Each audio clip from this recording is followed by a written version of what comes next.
Tá no ar o nosso IlhaCast, mais uma edição aqui na casa do torcedor do esporte. Vem com a gente participar aqui, vem com a gente fazer esse IlhaCast junto com a gente. E hoje, para fazer esse programa, mais uma edição do nosso querido e amado IlhaCast, nós vamos falar um pouco sobre gestão, planejamento estratégico. Estamos aqui com Paulo André e com Lucas Rafael da Dolomita Esportes e também estou com meu parceiro Thiago Ribeiro. Thiago, sempre um prazer estar com você. Diego Souza batizou ele de Zé Love, então ele é o nosso Zé Love que está aqui para fazer o IlhaCast com a gente hoje.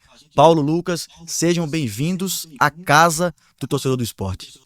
Obrigado pelo convite, pela oportunidade também de a gente falar um pouquinho do trabalho, né, e dessa experiência incrível que a gente tem vivido aí desde junho, né, dentro do esporte, conseguindo trabalhar com a equipe e entender um pouco mais desse clube também. Lucas, bem-vindo também. Obrigado pelo convite aí, vai ser um prazer estar com você. Thiago, tamo junto, viu? Dê seu... Meu amigo, prazer estar com todos vocês aqui. Vai ser um papo bacana para a gente entender um pouco mais do trabalho de vocês aqui no esporte. E para começar, queria que vocês se apresentassem. Paulo, você primeiro, é um cara que a gente conhece do meio do futebol, como jogador sempre muito esclarecido, um líder das equipes em que participou.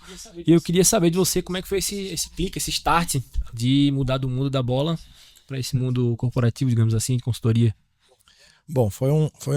Primeiro que eu tô no futebol desde 98, né? Então, quase 30 anos aí vivendo grupos, lideranças, treinadores, culturas de clubes diferentes, momentos bons, momentos ruins. Então, ali, me aproximando do final de carreira, eu comecei a olhar e tentar entender o que eu queria fazer. A primeira opção era me afastar do futebol de vez e nunca mais voltar, né? Eu sempre entendi esse ambiente, esse sistema como opressor, como um ambiente que desumaniza, um ambiente, né, que acaba te julgando pelo resultado e não por quem você é, né? Então aquilo me deixava angustiado, eu queria fugir. Mas como a gente é muito contraditório, né, na vida, ao mesmo tempo que eu queria sair, eu fui me preparar. Então eu fui fazer faculdade de administração, depois eu fiz pós na FGV. E no final de 17, num processo de renovação de contrato, eu saí para jantar com o presidente Mário Celso Petralha, presidente do Atlético Paranaense. E a ideia era renovar o contrato, né? Nós ficamos 3 horas jantando, não falamos de contrato, e ele me convidou para no dia seguinte participar de uma reunião estratégica do clube e da diretoria. E assim foi. Então cheguei lá nessa reunião, o pessoal me olhou: o que você está fazendo aqui? O presidente mandou eu vir. E daquele dia em diante eu comecei a gostar dos bastidores, né? Gostar dessa área da gestão. Fiquei praticamente 1 ano e meio atuando como jogador e dirigindo o clube, né? Nos bastidores, assim, no offline, porque era muito esquisito que aquilo fosse público, né? E quando começou 2019, ele já queria me aposentar daí sim, porque ele tinha gostado do trabalho no ano anterior. Eu falei: presidente, me dá mais 6 meses que eu preciso de ajuda aqui para conseguir estruturar o que eu imagino que tenha que ser feito. Então eu paro em 2019, mas já com uma bagagem de 1 ano e meio, carregando aí esses dois lados da moeda. Tive o trabalho facilitado porque ao estar no vestiário e no dia a dia eu conhecia a fundo os problemas do clube, né, e os problemas sobretudo da equipe profissional, né? Então participei da contratação de treinador, participei da montagem de elenco, participei de toda a estruturação do clube, de todas as áreas. E foi uma grande escola, né? Eu me colocava como um grande estagiário, né? Mas na verdade participava das principais decisões de futebol do clube naquela época. E por muita sorte, ou por Trabalho. Por trabalho também, foram 2 anos muito bem sucedidos, né? Nós ganhamos ali a Sul-Americana em 2018, a Copa do Brasil em 2019, fomos tricampeões paranaenses. O clube bateu recorde de vendas, né? Naquele período mágico. E então, assim, foi paixão à primeira vista. E no final de 20 eu saio, né? Saio do clube e vou seguir a minha história em outro caminho. Sou convidado pelo Ronaldo a fazer parte do Valladolid. Num primeiro momento ele queria que eu fosse diretor de futebol, mas desde a experiência com o Atlético Paranaense eu tinha optado por não mais seguir nessa função executiva, né? Porque tinha uma demanda muito parecida com a que eu tinha tido como jogador, né? Então eu opto por por não estar no dia a dia e fazer um papel mais estratégico de ajudar na construção. E é assim que eu consigo, e é assim que eu chego aqui, né, como um consultor, porque tem essa experiência de 3 anos no Valladolid e no Cruzeiro, onde também as equipes foram bem sucedidas. O Valladolid teve 2 acessos, teve um descenso, né, que também é importante citar. E o Cruzeiro conseguiu sair da segunda divisão, daquela crise toda, e chegar, voltar à primeira divisão e seguir seu caminho. Essa foi a apresentação do Paulo André. Agora, Lucas, fala.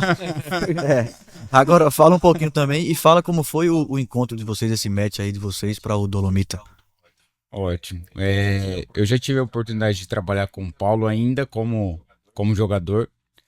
Eu sou fisioterapeuta de formação, mas tenho especializações na área de performance e formações internacionais, né? Fui buscar também me aperfeiçoar nisso. E o Paulo já, como jogador, já era um cara muito questionador, e eu tive a oportunidade de participar desse processo de revolução que aconteceu dentro do Atlético Paranaense, né? E que traz muita coisa também para dentro da consultoria sobre como a gente enxerga o ambiente, as pessoas, o valor delas, o impacto que as pessoas certas nos lugares certos podem gerar. A gente viveu isso e felizmente, né, a nível esportivo também foi validado, né, o que a gente estava vivendo ali no Atlético Paranaense. Depois eu tive a oportunidade também, né? Ali eu atuava como fisioterapeuta, depois ocupei o cargo de coordenador de toda a área de saúde do Atlético Paranaense, que tem uma metodologia de integração, né? É um clube também que sempre valorizou muito os aspectos da formação junto com a equipe profissional. Chegou um momento também de final de ciclo, tive a oportunidade de estar com o Paulo na Espanha. Então tenho experiência de 4 anos vivendo a Liga Espanhola. A gente viveu o mais alto nível, talvez a La Liga seja hoje a segunda maior liga do mundo, né? Depois da Premier League. Então a gente teve a oportunidade de beber da fonte mesmo do que há de mais novo a nível de tecnologia, de alto rendimento e também de níveis de atletas de alto rendimento. Então os nossos caminhos se cruzaram desde da época dele como atleta, né? E a gente compartilha de muitas visões parecidas sobre o que a gente acredita do ponto de vista do futebol, né? Mais que um jogo, né? Mas que as pessoas, todos jogam o jogo, né? Não só os atletas e o treinador, que muitas vezes é visto. Todos que estão dentro da estrutura são capazes de impactar no jogo. É um pouco da nossa visão. Ô Paulo, também serve para o Lucas essa pergunta. Qual o maior desafio para essa transformação estratégica, mexendo com gestão e mexendo em tudo assim, dentro do futebol? Qual o maior desafio que vocês, nesse período já de 20 para frente, que vocês enfrentaram e enfrentam diariamente?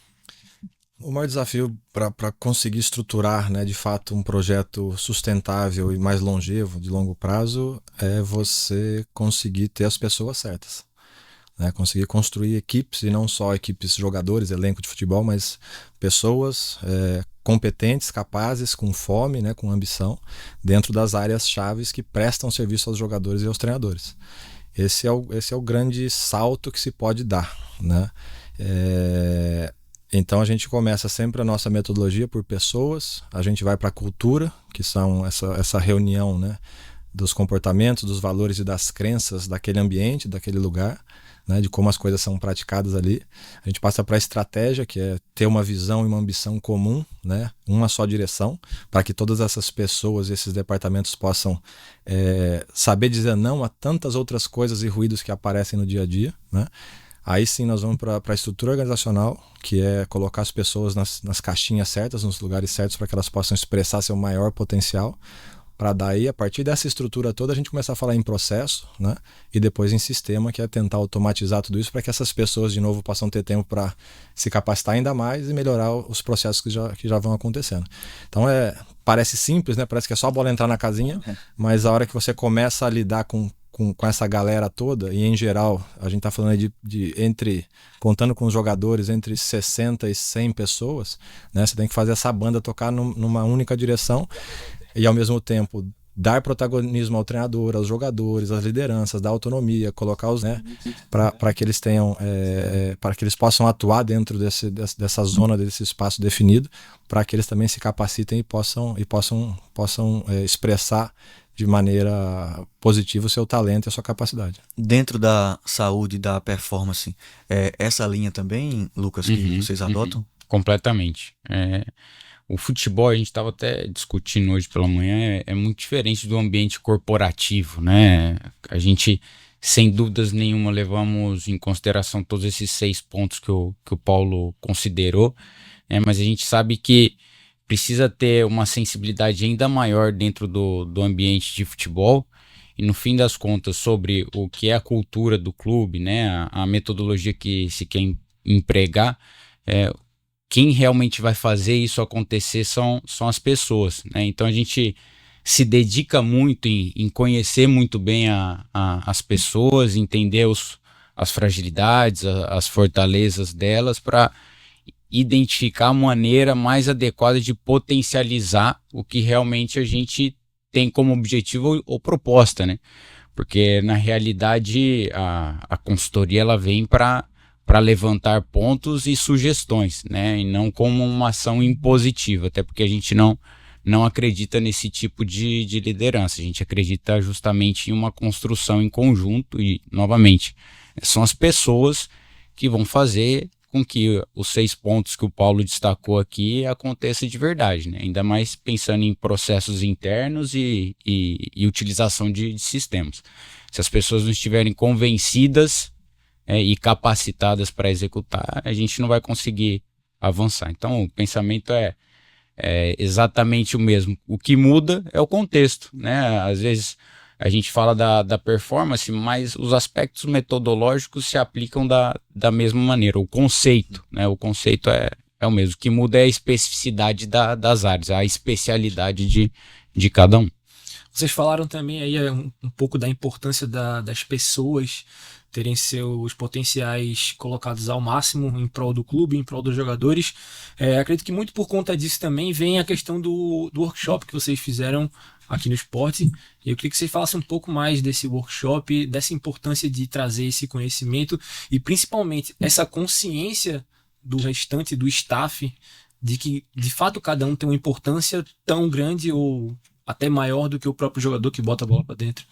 A ideia do workshop normalmente é quase que o primeiro ato, né? A gente faz uma rodada de entrevistas com as lideranças, né? Desde o presidente, a diretoria estatutária, os diretores, gerentes, coordenadores, e aí a gente vem para o workshop, que é um momento em que a gente tem que ter uma escuta ativa, né? Porque a gente vai dar voz e espaço para que as pessoas que muitas vezes nunca falaram em público, nunca apresentaram seus trabalhos, possam ir lá na frente e possam demonstrar isso. E ali você começa a perceber belezas, né, e pontos críticos que podem ser facilmente melhorados. Mas a ideia desse movimento, ou seja, acho que se apresentaram 16 ou 18 áreas naquele momento, massagista, roupeiro, o greenkeeper, o cortador de grama e assim por diante, ou seja, psicologia, nutrição, todo mundo se apresenta a sua área, apresenta seus processos principais, como é que ele presta serviço ao jogador ou à comissão técnica, né, que são os clientes internos desse produto. E ao final a gente consegue já extrair, a gente chama de quick wins, né, ou seja, vitórias rápidas que conseguem impactar diretamente nesse dia a dia deles, no funcionamento, e outros pontos críticos que a gente vai levar para debate e vai maturar, né, e vai construir junto com eles aspectos importantes para que o funcionamento do dia a dia possa fluir melhor. Então é um momento super importante em que a gente fala que a gente iguala o nível de conhecimento. Porque por mais que eles trabalhem ali a 10, 20, 30 metros de distância de uma sala a outra, muitas vezes a responsável pelo cuidado dos jogadores não sabe o que faz um roupeiro no dia de jogo. A psicóloga, por mais que ela trabalhe o dia inteiro, ela não sabe o que é o impacto da área de preparação de goleiro e como é que eles poderiam ter sinergia e trabalhar juntos. Então a nossa ideia é igualar conhecimento e começar a integrar essas áreas para que elas se comuniquem melhor e possam achar soluções, encontrar soluções mais rápido pro esporte. Partindo desse ponto, minha pergunta é o que vocês acharam do esporte em si, dessas apresentações, da estrutura física do staff da gente, das pessoas? Qual foi essa primeira impressão que vocês tiveram do staff da gente, da organização do clube interna? Eu fiquei realmente impressionado, assim, também compartilho muito com o Paulo, impressionado com a qualidade das pessoas mesmo, seres humanos, né, que eu tive a oportunidade de ir para fora do país e a gente encontra uma resistência muito grande inicialmente, do ponto de vista cultural também, para iniciar a proposta de mudanças e de sugerir melhorias.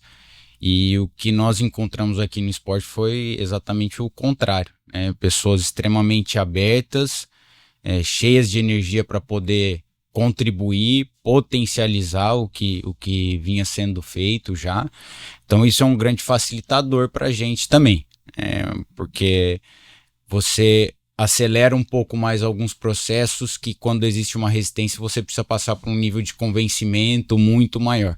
Então a gente encontrou pessoas extremamente abertas e predispostas a realmente colocar a mão na massa, né, e fazer com que as coisas pudessem caminhar o quanto antes. E aí, do ponto de vista até mesmo de estrutura física, de espaço físico, eu posso comentar um pouco da parte de saúde e performance.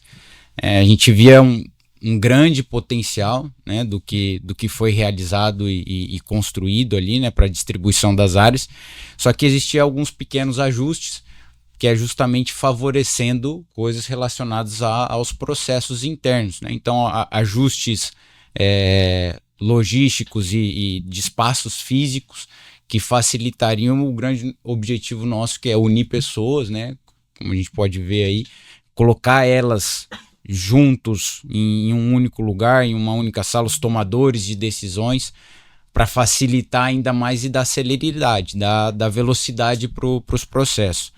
Então, unindo as pessoas, a nossa proposta em um grande potencial que já existia do ponto de vista de espaço físico e que só necessitava de pequenos ajustes, isso sem dúvidas nenhuma fez com que esses 2 meses aí de trabalho pudessem avançar de uma maneira que talvez em uma situação de obstáculo levaria muito mais tempo.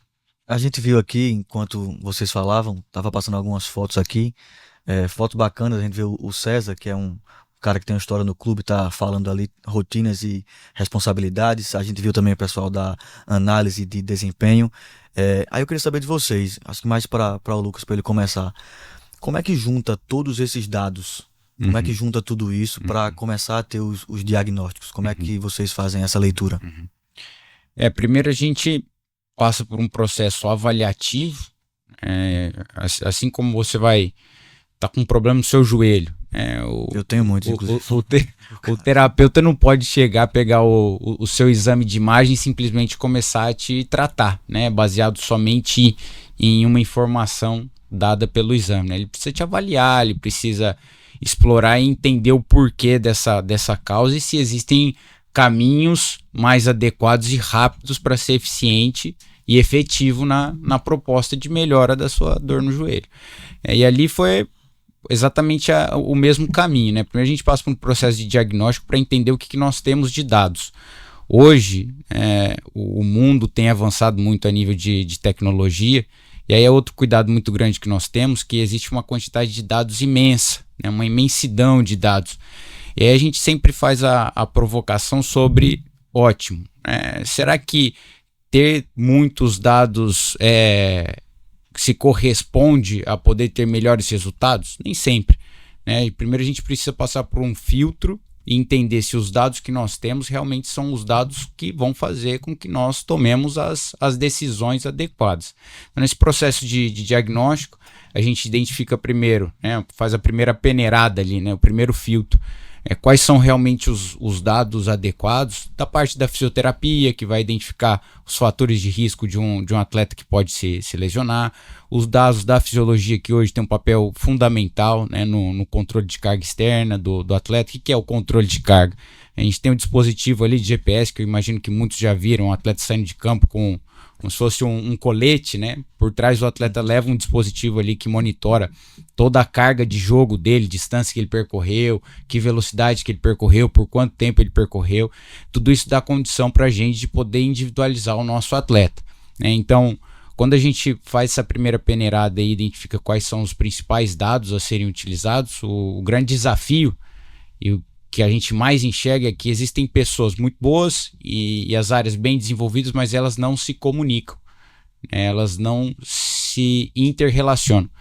Então, depois de identificar esses dados, o grande salto é colocar os experts juntos, de novo, né, em um espaço físico, uma sala, dar processo, que é uma reunião interna em momentos específicos do dia, para poder compartilhar todas essas informações entre eles, né, e correlacionar esses dados, porque os dados soltos são somente números, a gente quer transformar os dados em informação, a informação para tomar decisão, para passar para o treinador, para o Daniel, para o próprio atleta, né? Que o atleta seja participante do processo de desenvolvimento dele. E a informação em conhecimento, para que fique para o clube como a metodologia do clube, né? E que independa das pessoas, no sentido de, daqui a pouco vem um treinador e muda tudo, daqui a pouco vem um diretor e muda tudo. E um processo, né? Então completamente. Você cria um histórico, né? Um modus operandi do clube que tem que ser respeitada, porque aquele é a soma dos conhecimentos das pessoas que estão ali há bastante tempo. Excelente, é exatamente isso. E assim, a outra questão seria muito fácil chegar e impor um determinado modelo validado pela ciência. Aí, de novo, a gente falta as pessoas, né? A gente não acredita nesse modelo, mesmo que seja validado, a gente entende que as pessoas construindo conjunto vai fazer com que esse processo perdure por muito mais tempo. No linguajar do torcedor, é assim, chegar cagando regra com as melhores práticas do mundo e chegar aqui, faz assim. A gente não trabalha desse jeito, a gente trabalha realmente construindo coletivamente, né? O conhecimento está nas pessoas que estão aqui, que estão há 10, 15, 20 anos no clube, que conhecem a história do clube, que conhecem os altos e baixos que o clube já passou, ou seja, é extrair dela, né, o caminho a ser seguido. O que a gente faz é tentar orientar, né, para que isso se relacione às melhores práticas, mas tem que ser uma coisa específica das pessoas que estão aqui dentro. Não adianta chegar impondo porque não funciona. E quando a gente for embora, no dia seguinte eles param de fazer porque não acreditam naquela metodologia. Ajuda muito você ter jogado, Paulo, para você analisar todo esse material de dados, porque às vezes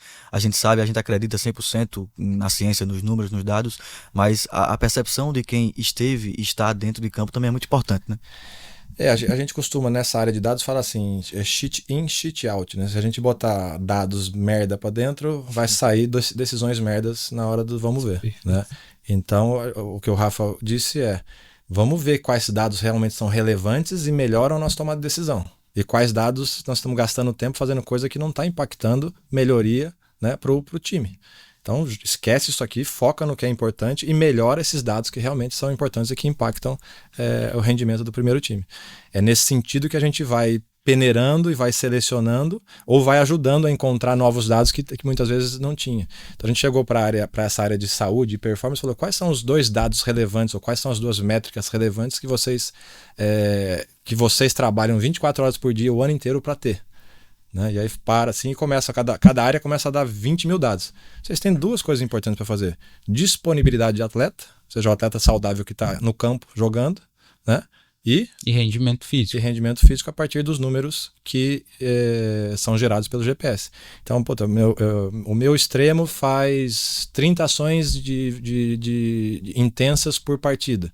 Cara, comparado com os principais extremos do Brasil ou da Europa, isso tá bom ou tá ruim? Cara, tá abaixo. Então, como é que a gente sobe esse nível? Tem que subir nível de treino, tem que subir nível de carga em prevenção, em treino de força, para que a gente consiga construir, né, uma carga que esse cara suporte daqui a 3 meses. Então, não é do dia para a noite. Por quê? Porque se a gente enfiar a carga do dia para a noite, ele vai machucar e a gente vai ter indisponibilidade. Então, rendimento e disponibilidade. Todo mundo, nutrição, psicologia, preparação física, fisioterapia, medicina, trabalha para 2 métricas relevantes. O resto é besteira. O que nós estamos olhando para sei lá o quê, né? Então, por área, a gente consegue olhar, né, com mais objetividade e fazer todo mundo ir numa direção só. Isso reúne forças, reúne cérebros para que a gente consiga avançar mais rápido também. É um trabalho muito intenso, né, Thiago, que é uma missão muito intensa que vocês têm. E você falou, Paulo, que a chegada da Dolomita em junho, e nesses 2 meses vocês já citam tantos avanços. Mas eu queria saber em quanto tempo você acha, Paulo, que o clube consegue seguir um caminho de assimilar todos esses processos e conseguir trabalhar de uma forma na mais alta performance? Em quanto tempo assim? A gente entra agora já nesse terceiro mês de atuação, né? E o que a gente mais vai atuar nesse mês é a capacitação. Então, assim, nas rotinas, sobretudo de performance e saúde, o Rafa já fez ou seja, tem fluxos bem definidos, tem responsabilidades definidas, né? Mas agora tem um aspecto de capacitação para que haja padrão nos procedimentos. Então, temos lá 4 fisioterapeutas, temos 2 preparadores físicos auxiliares. Esses caras estão atuando na mesma linha, com o mesmo tipo de exercício ou de metodologia, e eles entendem o que estão fazendo e conseguem construir essas decisões sozinhos a partir da nossa ausência, né? Esse que é o aspecto. Da mesma forma, análise de desempenho, mercado e áreas afins, né? Ou seja, tem a pessoa responsável que consegue bater o olho ali no treino e entender se essa carga para esse dia, o -3, o -2, foi suficiente. Tem complemento, ou seja, o fisiologista está levantando a bandeira e falando, olha, legal, o treino foi bom, mas esse atleta não atingiram as métricas. Dá para complementar? Ele consegue ter autonomia para ali, antes de terminar o treino, já avisar o preparador físico, avisa o treinador e faz o complemento? Ou não, o cara não tem tanta autonomia, não tem tanta liberdade, então ele espera para lá daqui a 2 dias comentar no almoço com o cara, né? Então, assim, é uma decisão desse tamanho que muitas vezes impacta, né, rendimento e disponibilidade, que são os principais focos dessas áreas. Eu acho assim, questão de tempo, né, fazendo uma analogia aí, depende da casa que você quer construir, qual que é o tamanho da casa que você quer construir. Uma coisa que a gente tem claro é não começar pelo telhado. A gente não começa construindo uma casa pelo telhado. A gente acredita que se a gente tiver um cimento de qualidade, né, para dar a robustez e a sustentação para elevar essa casa, é um grande primeiro passo que pode ser dado, né? E o objetivo central desse curto prazo da consultoria é justamente sedimentar, né, dar sustentação para a construção dessa casa, e que pode ser a casa do tamanho que o esporte realmente né? Onde ele quer chegar. Mas começar pelo telhado não. Começar sedimentando todos esses processos, porque depois que você dá sustentação, você tem muito mais clareza, né, do que você realmente quer ainda mais construir. Vocês falaram dessa comunicação integrada entre os experts que estão no dia a dia. Após essa análise, depois desse workshop, como é que esses experts que estão na ponta tomando as decisões, eles se comunicam? Porque você falou que às vezes é essa falta ou essa demora para um comunicar com o outro alguma coisa importante e relevante. Como é que vocês trabalham para que eles se comuniquem mais rapidamente? Criaram uma agenda de encontros, um momento. Então, um exemplo prático, né, que eu acho que é importante ser citado, são as reuniões pré e pós-treino, né? Então, pré-treino, aliás, o pós-treino já faz uma avaliação de tudo que aconteceu ali, das consequências do treino, de quem atingiu as cargas ou não, de quem saiu com uma dor ou com algum incômodo, já prepara, né, os próximos passos do dia seguinte, passa tudo para o treinador analisa, define o treino, devolve para essa área. Na manhã seguinte, no pré-treino, confirma se essas informações batem, se os jogadores chegaram e como chegaram, se dormiram bem, se não dormiram bem, etc. e tal. Preparam o treino, distribuem as tarefas entre tantos, né, entre o César, entre os auxiliares, entre os preparadores, entre todo mundo, e vão para o campo. E assim, essa rotina, por exemplo, já fez com que as pessoas se sentissem mais partícipes do processo, mais responsáveis, entendessem o todo, não tivessem linha cruzada com as informações. Então são detalhes simples, né? Um exemplo simples só para citar como é que essas reuniões ou esses encontros de forma rotineira garantem, né, que o processo flua melhor. A partir do diagnóstico, a partir da escutativa, a partir das primeiras vitórias, né, do quick wins, o que a gente fez? A gente selecionou 10 líderes, né, desse grupo de trabalho para construir a página estratégica, né, que a gente chama que a gente precisa, em uma página, mostrar para todo mundo e que todo mundo entenda qual é o objetivo dessa direção de futebol, do clube, mas da direção de futebol sobretudo, quais são as diretrizes, né? Como é que a gente expressa o DNA do esporte de tal forma que a pessoa leia e entenda como as suas ações e as suas decisões no dia a dia, sejam elas mínimas ou sejam elas importantíssimas, estejam alinhadas com aquele norte, com aquelas diretrizes, com aqueles princípios, né? para a gente chegar no que eu chamo de batalhas a vencer, né? Que é uma metodologia de must win battles, ou seja, quais são os jogos preponderantes que podem construir ou destruir o nosso negócio para a gente atingir o nosso objetivo, né? Então esse grupo de 10 espertos, né, expertos, foi reunido, a gente construiu isso passo a passo, de maneira até lenta, para que todo mundo conseguisse entender a metodologia, conseguisse expressar o que é o esporte de fato, porque o conhecimento do esporte está nessas pessoas que estão ali no dia a dia, né? Para a gente encontrar de fato o DNA, né? A expressão do que é ser esporte, do que é viver isso. É isso que a gente precisa encontrar, é essa palavra, ou essa soma de palavras, de atitudes, de comportamento dentro de campo, que você viu ali sem ter a camisa, que você fala, esse é o meu esporte, né? E aí a gente, nessa construção, evidentemente que a gente também aprende, né? Então a gente percebe que essa cultura e esse DNA do esporte tem a ver com um time aguerrido, tem a ver com um time intenso, tem a ver com um time que é vertical, não é um time de posse de bola, não é um time que joga bonito, é um time que agride, é um time que ganha duelo, é um time que vai para cima, é um time que se impõe, é um time que faz com que os outros não tenham tempo para respirar. Então assim, como é que a gente traduz tudo isso agora para toda essa galera que trabalha nas áreas de apoio? Porque para eu ter um time assim, eu preciso impactar, eu preciso que o cara da performance acredite, eu preciso que o preparador físico 2 que está dando um treino para um cara que está voltando de lesão, aperte esse cara. Eu preciso que o cara da psicologia construa essa mentalidade, né, nos atletas que estão chegando.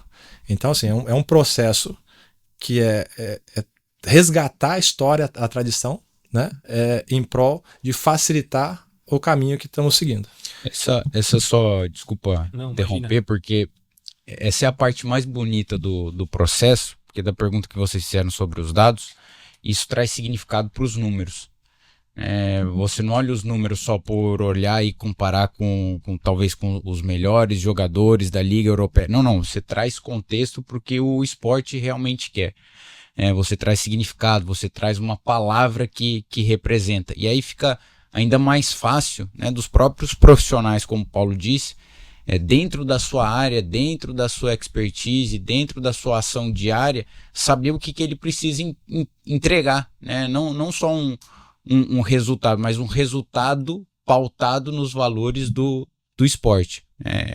É o que a gente acredita, né? A contextualização, a representação e a valorização da cultura interna de quem é o clube. E só um ponto importante para o torcedor que está em casa e está assistindo, esse processo todo validado por todas as pessoas, desde o Daniel, né?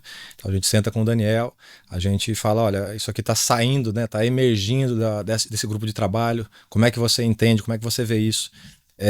Como é que se traduz isso na forma do time jogar? Que é um cara que conhece muito bem o DNA do Exatamente. esporte. Então, espetacular. O Daniel cara, conseguiu contribuir com palavras-chave, com a construção, né, de uma forma, de uma ideia de jogar, ou de como é que se traduz esse DNA, né? Trouxemos os jogadores para dentro, então fizemos reuniões com as lideranças dos jogadores, apresentamos tudo isso para eles, perguntamos para eles se era aquilo realmente que estava acontecendo nos treinos, se aquilo realmente estava sendo pedido pelo Daniel no dia a dia. Então, assim, temos que envolver todo mundo para todo mundo acreditar e seguir numa direção só, senão a gente perde potência. Esse é um ponto importante. O torcedor ele sempre gosta de afirmar que ele quer que o jogador ele entenda o que é o clube, que o cara entre em campo sabendo o que é o esporte. Baseado nesse DNA, Rafa, nisso que a gente está falando, quais são as características físicas que esse DNA do esporte ele exige do atleta que ele entra em campo? Muito se fala, por exemplo, em times que são representados pela raça de tem que dar carrinho, mas não é só isso. Queria que você falasse um pouco desse contexto do DNA do esporte, mas traçando um paralelo com a parte física dos atletas. Acho que o Paulo traduziu bem aqui, né? Uma equipe aguerrida, agressiva, vertical, que não tem uma bola perdida.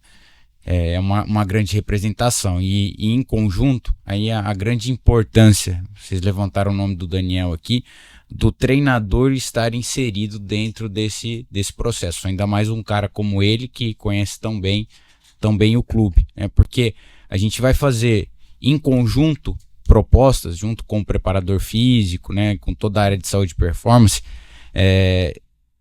características que precisam ser, do ponto de vista físico, exploradas dentro das sessões de treinamento, sem deixar de lado, logicamente, os aspectos técnicos e táticos que ele quer impor. Então, jogos que exijam muito duelo dentro das sessões de treinamento. Existe, logicamente, uma periodização, né, da carga durante a semana para que o atleta chegue em altas condições para competir. Porém, existem momentos da semana que são dias que a gente chama de dias aquisitivos, né? E aí é justamente aí que a gente tem trabalhado muito, que é em explorar esses dias aquisitivos de muita carga, de muita exposição, em subir ainda mais a régua a nível de exigência física, que é um atleta que tem capacidade de repetir muitos esforços em alta intensidade, é um atleta que não se queixa, né, ou se lamenta tanto por uma falha, mas sim, depois dessa falha ele tem um comportamento, né, de reagir o mais rápido possível. Então existem estruturas dentro do jogo que a gente não consegue dividir o físico do comportamento. Por isso a grande importância do treinador dentro do processo. Porque as regras dos exercícios que vão ser propostas dentro da sessão de treinamento precisam expor o atleta para que ele explore esse comportamento, né? Esse comportamento de um atleta que briga, que duela, que não tem bola perdida, e do ponto de vista físico a gente busca, né, junto com a nutrição, com a medicina, a fisioterapia, a preparação física, né, utilizar estratégias como, na nossa chegada, foi até um pedido, né, dos próprios atletas, da necessidade de evoluir um pouco mais nos trabalhos de força. É algo que a gente tem focado muito em trabalhos em indoor, e a gente vê a evolução dos atletas semana a semana. Acompanhado disso, né, a intensidade dos treinamentos tem aumentado, acompanhado pelo volume de treinamento. Então os atletas inicialmente vão notar, vão sofrer um pouco mais, mas é justamente o que nós queremos, que além de todas essas características, nós precisamos de atletas que tenham uma alta capacidade de sacrifício, de sofrimento, porque isso representa também o que a gente pode vivenciar em alguns jogos. E se você se prepara, né, e treina para isso, você se sente confortável e cômodo no momento de dureza, né, de exigência, de sofrimento do jogo. Isso que vocês estão falando com a reta final do jogo contra o Vitória, por exemplo, acho que é um bom exemplo. Olha, eu acho que ali a capacidade de você conseguir seguir competindo, apesar de... A resiliência. Apesar de diversos cenários que se passaram ali em 5, 10 minutos do final da partida, é uma delas, né? Muito provavelmente o time antes da parada não teria tido aquela força e aquela capacidade de continuar acreditando, ou de pelo menos tentar, né, buscar aquele resultado. É multifatorial, né? Então a gente tem que sempre tomar cuidado que não é uma coisa só que impacta. Sim. Né? Mas você conseguir, né, ao reconhecer a sua história, o seu DNA, você começar o seu processo seletivo do treinador a partir disso, já facilita muito, porque esse cara tem as características, ou a essência dele é praticar aquilo que você quer que ele pratique, né? E não chegar um cara qualquer aqui e depois falar, aqui a gente faz assim.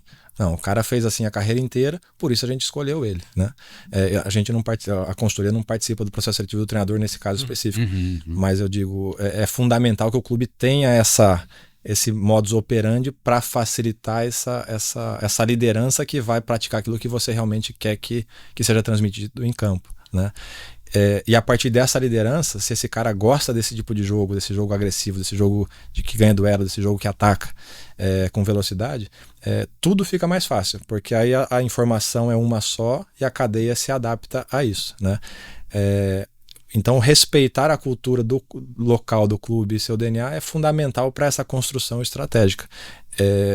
O nosso papel é tentar dar notoriedade a isso. A gente fala, colocar na parede para que na parede de entrada do vestiário, na academia ou na fisioterapia, o cara esteja o tempo inteiro consumindo o que é o clube. Por quê? Porque se a gente for pensar, né, vocês falaram, mas como é que o torcedor quer que o jogador entenda o que é o clube? Pô, mas tem dia que... Agora aconteceu, né? Acho que o Mateuzinho, o Derek, eu não sei quem, eles chegaram numa segunda e não sabem que estavam jogando. Então, assim, eles não sabem onde eles caíram, não estão em casa, estão morando em hotel. Entraram numa situação de treino de jogo. Então, assim, como é que a gente faz como é que a gente facilita esse entendimento ou acelera esse processo, né? Que é a parte mais difícil. O clube tem essa apresentação institucional que mostra, o treinador chama os caras logo no começo, ó, meu modelo de jogo é esse, minha ideia é essa, e essas posições de vocês eu quero que faça isso. Ou não, é uma coisa mais orgânica que vai acontecendo na linha do tempo. Então isso tudo é decisão do clube. Eu quero que seja rápido e eu tenho esse material e esse modus operandi. Não, eu deixo a critério do treinador, a chave do clube está com ele ali, ele faz do jeito que ele quiser. Cada clube tem sua escolha, mas dá para fazer. E esse processo é fundamental. A gente costuma dizer que o futebol é o esporte coletivo mais individual que existe. E se a gente não se atentar a esse cuidado de novos atletas que chegam no clube para entender o mais rápido possível, porque muitas vezes não se tem o tempo necessário, né, no futebol, a gente sabe disso. Por isso que a gente também respeita muito o processo e as etapas, mas somos bem detalhistas em propor, né, esse processo para que o atleta se adapte o quanto antes e que ele possa se sentir realmente parte do coletivo, né, e não como um atleta que acaba de chegar e leva talvez 3 semanas, 4 semanas para se adaptar, porque o Paulo aqui destaca pontos muito importantes, ele que já foi atleta.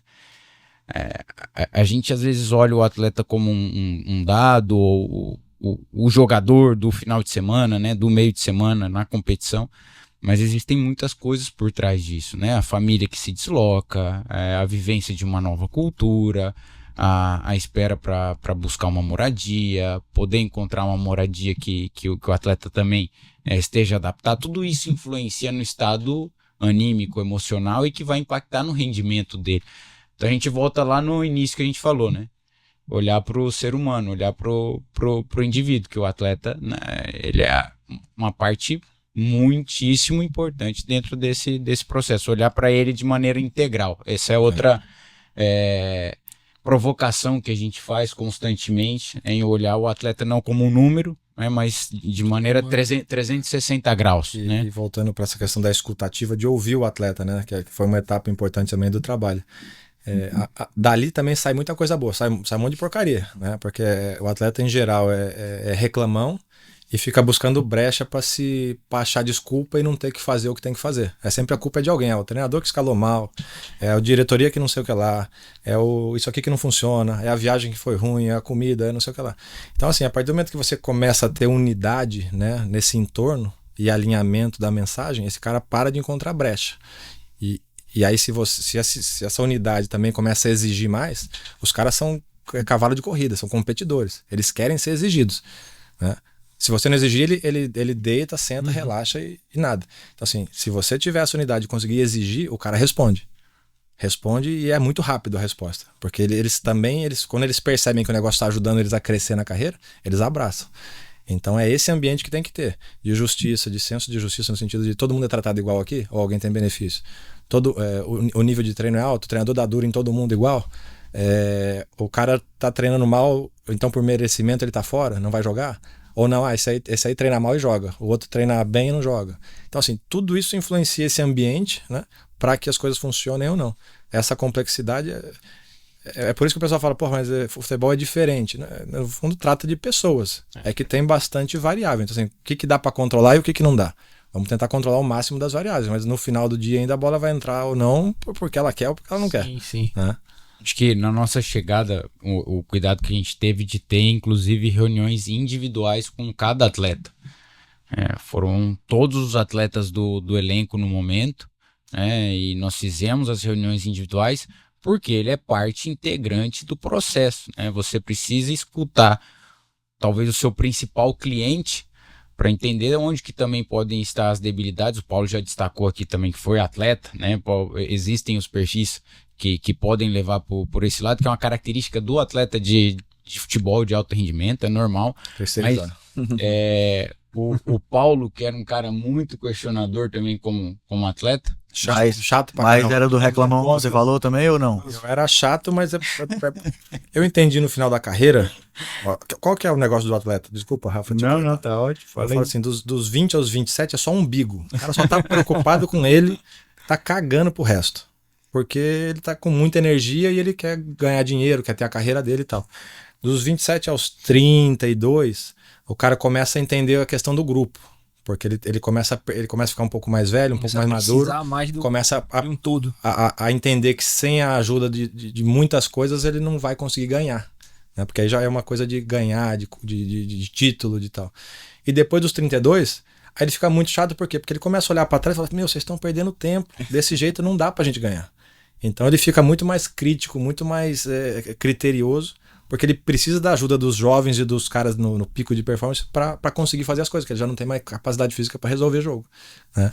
Então esse pessoal mais velho, quando tem mentalidade vencedora e quando tem fome, eles são importantes. Caso contrário, só são chatos e pode dar sequência nesses caras que eles não vão te ajudar em nada. É só o chato reclamão. Né? Exato. Só lembrando pro torcedor do esporte, quer completar, Lucas? Não, é justamente de que o atleta ele é um participante do processo, é o nosso principal cliente, né? E nesse caso, contradiz um pouco do que o empreendedorismo diz que o cliente sempre tem a razão, não é bem assim. Né? Nesse caso é a gente escutar, mas para que o atleta também se sinta participante e não se sinta que o Paulo falava lá no final da carreira dele, né, quando foi avançando muitas questões tecnológicas de avaliação. Cara, eu tô me sentindo um rato de laboratório aqui, né? Salta aqui, furo o dedo ali. Me explica, fala comigo. Me explica. Ninguém pergunta se eu tô bem. Me explica. Onde vai? Me explica. Então, o cuidado dos dados, de novo, sem perder a relação com o atleta, porque o processo de treinamento, ele precisa avançar do ponto de vista o treinador, não só o treinador técnico, mas os treinadores, os fisioterapeutas precisam entender as pessoas para conseguir atuar justamente nos pontos que eu vou te provocar para tirar o seu melhor rendimento. Se eu tratar você da mesma maneira que eu tratar ele, talvez eu não tenha o mesmo bom resultado. Então conhecer os atletas a fundo, escutar, fazer parte do processo é fundamental. A gente fala, né, que é quase igual criança, igual filho, né?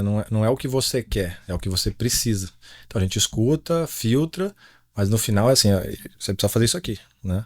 Por quê? Porque essa decisão impacta um monte de gente, não é só você e o seu umbigo. E aí a partir do momento que você... Isso serve para qualquer área, qualquer grupo de pessoas. Que a pessoa consegue entender, começa a entender o todo, ela começa a entender melhor as decisões que são tomadas. Quando ela só olha para ela começa a criticar ou julgar várias coisas que estão acontecendo porque ela não está entendendo, ela está olhando só para baixo. Então é um processo também de capacitação, de trazer os atletas para essa consciência, né? Sobretudo pensando de novo em longo prazo, em estruturar, em criar cultura, e no próximo mercado os atletas que já chegarem num ambiente mais maduro e falarem, opa, aqui funciona assim, aqui não tem mais brecha, aqui não tem mais aquilo, não tem mais aquele outro. É esse o passo que a gente acredita que o esporte está dando, né, para que isso seja sustentável, para que não seja só passageiro de 2, 3 meses e daqui a pouco se perca no processo massacrante que é jogar quarto e domingo, ganhar, perder, etc e tal. Eu estou saindo uma pessoa muito melhor desse podcast, viu, Paulo? É só para lembrar para o torcedor do esporte também que nós estamos no Spotify, estamos também no Deezer, como a Linda gosta de dizer, é o Sportify, entendeu? Então você pode pegar aquela estradinha, tá no meio da cidade e escutar o nosso podcast, escutar o nosso IlhaCast. E lembrando também para você que hoje eu e o Thiago Ribeiro, o Paulo e o Lucas já ganharam as camisas dele também em off, depois a gente mostra para vocês, mas nós estamos vestindo Reserva, um collab aqui, ó, muito massa, muito especial, da Reserva com o esporte, exaltando a nossa tradição. A do Thiago, belíssima, viu, Bonita, Thiago? viu? Parabéns pela Caramba, camisa. ficou legal, hein? Olha aí. Tá vendo? Tá bonitona essa, viu? Gostei. Ficou Isso legal. aqui eu vou levar pra casa. Pronto, Aí tá o pessoal certo. que viria pra se resolver. E a minha aqui também, então, pra você, a gente tá no mês dos papais, então se você ainda não presenteou o seu pai, então pode dar essa camisa aqui da Reserva, belíssima, exaltando aí as tradições do Esporte Clube do Recife. E falando em tradição também, Paulo e Lucas, acho que é importante a gente deixar pro torcedor que acompanhou esse podcast até esse finzinho, uma mensagem também e uma última pergunta para vocês sobre legado, porque esse trabalho que vocês fazem, que vocês estão desempenhando, não é um trabalho de 2 meses, mas é um trabalho muito para frente, é um trabalho que não fica só para esse ano, é um trabalho que ele vai perdurar. Então, qual é o principal legado que vocês acham que vocês estão deixando aqui? Olha, eu acho que o primeiro é a consciência das pessoas, né, do staff de trabalho, de que todas as decisões deles ao longo do dia são importantes e impactam o resultado final. Então todo mundo aqui joga o jogo o tempo todo, né? Desde você pegar a gordura de um jogador ou deixar de pegar aquele dia porque o jogador não quis ou o jogador escapou, até quem que vai entrar no time ou não, né? Então tudo é importante. Eu acho que essa é a principal mensagem. Todos os fluxos, todos os processos, todas as coisas que estão funcionando, que eles sejam os garantidores a partir, né, do final da consultoria, de que isso realmente é importante para o esporte, né, e que eles defendam isso. Eu acho que essa crença de que, uma vez que você é responsável e participante das decisões, você passa também a proteger e a garantir que isso continue acontecendo, porque você quer fazer dar certo. E, sobretudo, ter clareza de qual é o norte, ou seja, que a direção de futebol aponte essa direção, né, e que ela seja lembrada e comunicada com clareza e constantemente. Eu acho que esses seriam os pilares, né, da perenidade disso que a gente está construindo junto com a equipe toda. Eu acho que exatamente essa minha ideia também, que o Paulo já destacou, é o senso de pertencimento. Se a gente conseguir deixar dentro dos processos, da metodologia, do que foi construído em conjunto, o pertencimento, né, uma frase que o Paulo tinha até levantado hoje pela manhã, comentando, a gente estava tomando café ali, que é o entregar a camisa mais pesada do que você encontrou. Isso não no jogo só. Representa muita coisa o pesado, né? O suor, a dedicação, a representação do clube que você hoje representa. Então, para o próprio trabalhador, né, no dia que ele chega, é muito simbólico, né? Você chega com a sua roupa, troca, veste a roupa, o uniforme do esporte, e que esse sentimento e essa ideia seja aplicado diariamente, que você entregue o seu uniforme ali ao final do dia mais pesado do que você encontrou. Acho que esse é um grande legado que pode ser deixado. A gente pode dizer que o objetivo final de tudo isso é ajudar o esporte a se caracterizar ainda mais como um clube de elite, não só na parte histórica, não só na parte esportiva, que a gente vê diariamente aí em todo o tempo do clube, mas também de processos, de comportamento, enquanto empresa, digamos assim. Exato. O objetivo tem a ver com isso, né? Ou seja, o extrato do objetivo, né, construído ali com a diretoria, com os líderes, com as lideranças, com os coordenadores, fala de consolidar o esporte como um clube de primeira divisão, né? Jogando de maneira agressiva e vertical, né? Com palavras-chave no sentido de caracterizar isso que o Rafa trouxe, ou seja, pelo esporte, tudo. Ou seja, é preciso ter coragem para tomar a decisão de dar um feedback honesto para o cara que você está vendo que não está fazendo o melhor, para um jogador, para um próprio treinador, para um cara da cozinha que sei lá o quê. Responsabilidade, que é deixar essa camisa mais pesada do que nós encontramos, né? Eu acho que esse é o sentimento do torcedor, de que esse compromisso exista com todas as pessoas que trabalhem ali ou que cheguem, né, para trabalhar no futuro. Convicção de que esse caminho, esse norte que foi definido pela direção é o caminho a ser seguido, né? E humildade para ter um senso de autocrítica, né? E de vez em quando sair dessa bolha, que é viver o futebol intensamente 24 horas por dia, olhar para o lado e falar, porra, tem boas práticas lá no Palmeiras, tem boas práticas até no qualquer time que seja. Será que dá para a gente entender isso e trazer para o nosso contexto? Então, se cada líder, né, da sua área conseguir olhar para essas diretrizes, né, o tempo todo, sem dúvida nenhuma, as tomadas de decisão vão estar relacionadas ao DNA do clube, que vão nos aproximar do objetivo. Então, essa é a grande ideia. Show de bola. Gente, muito obrigado, principalmente ao Paulo, ao Lucas. Obrigado. Tamo junto. O IlhaCast também é a casa de vocês. Eu tenho certeza que nesses 2 meses que vocês estão aqui, vocês já estão rubro-negros, assim como nós. Vocês já estão respirando. Estamos sofrendo juntos. Exatamente. Já estão respirando e sentindo junto com a gente o que é ter esse DNA esporte. Então, muito obrigado. A casa é de vocês Então, contem sempre com a gente, que nós vamos estar sempre divulgando e trazendo aqui, quando vocês quiserem, a casa é sua. Tiago, valeu, viu? Valeu, obrigado pela presença, pelo papo, pelo esclarecimento também. Importante o torcedor também poder entender um pouco mais do trabalho, e tenho certeza que depois de escutar vocês, eles vão ficar bem, bem satisfeitos, no mínimo, por também se sentirem por dentro do que está acontecendo ali nos bastidores do clube da gente. Eles também são os participantes do processo, sem dúvida nenhuma, né? Muito obrigado aí pelo convite, foi um prazer estar com vocês. Isso, eu acho que eles são os participantes, eles são os principais clientes, então Completamente. tudo isso aqui para no final gerar emoção em quem está na arquibancada, e gerar emoção positiva, né? Tem uma frase que eu gosto muito, que é do Borussia Dortmund, então, para finalizar, que a lógica é a seguinte: eu não quero uma torcida que se levante, né? Eu quero uma torcida que não se sente, porque o jogo é intenso o tempo todo, né? Essa é uma frase do Borussia que está no plano estratégico deles, né? Então, tudo que eles fazem, a decisão de quem vem jogar aqui, a decisão do treinador que vai ser, a decisão de como é que a gente treina, tem a ver com isso. Se a minha torcida não quer sentar porque ela fica pulando o tempo inteiro e quer agitar, eu vou construir um time para que isso aconteça o tempo todo. Então, isso é estratégia, isso é traduzir o sentimento torcedor na forma de a gente ser no dia a dia. Essa é a nossa principal ideia aqui. Eu digo uma frase também: para mim o meu esporte é religião. Um abraço a todos, tamo junto, esse foi o nosso IlhaCast. Tchau!